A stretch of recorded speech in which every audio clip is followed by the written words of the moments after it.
Before I start our readings, I'd like to describe what the self means in this translation and Gita. They use the self in non-duality with a capital S, and that means the absolute self, the one that has no name, no form, no color, but contains everything at the same time.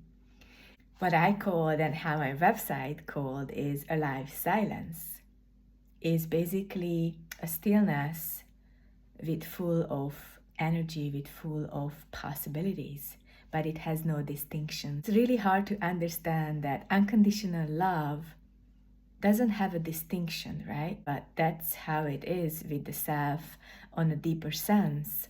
And also that everything comes from light, right? That's the creation of the stillness. When something moves out of the stillness, this light became a life, right?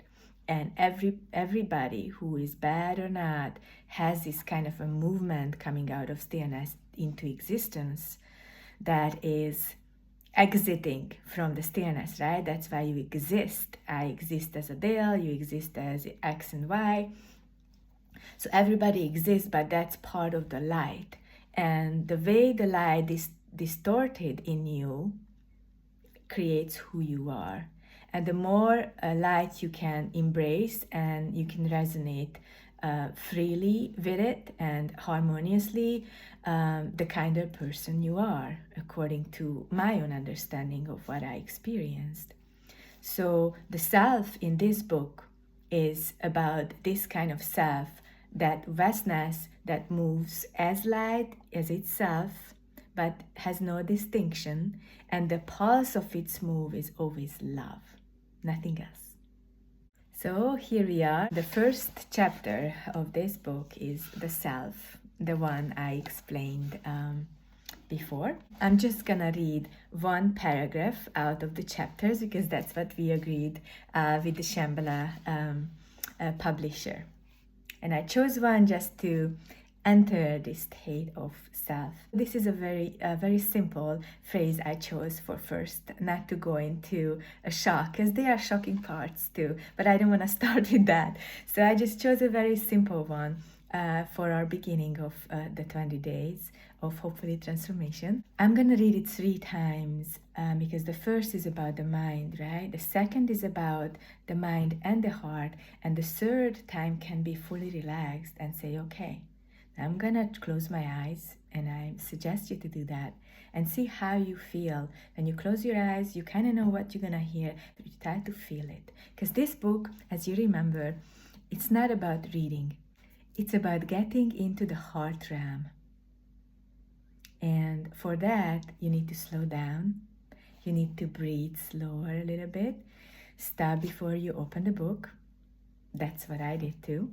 1 chapter at a time you can read, or just one single quote, what I'm gonna do. And that can cause a contemplation in you and can shock your mind, which likes saying, I prefer this, I prefer that, I know what's true, I know you're right, I know you're wrong.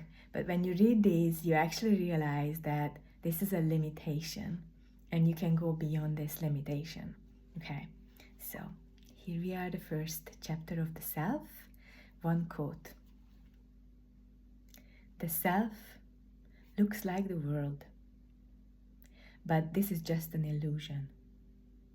The self is everywhere. 1, still, free, perfect. The witness of all things. Awareness without action, clinging, or desire. The self looks like the world, but this is just an illusion. The self is everywhere. 1, still, free, perfect. The witness of all things. Awareness without action, clinging, or desire.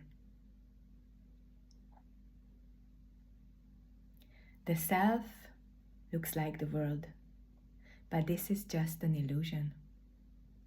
The self is everywhere. 1, still, free, perfect, the witness of all things, awareness without action, clinging, or desire.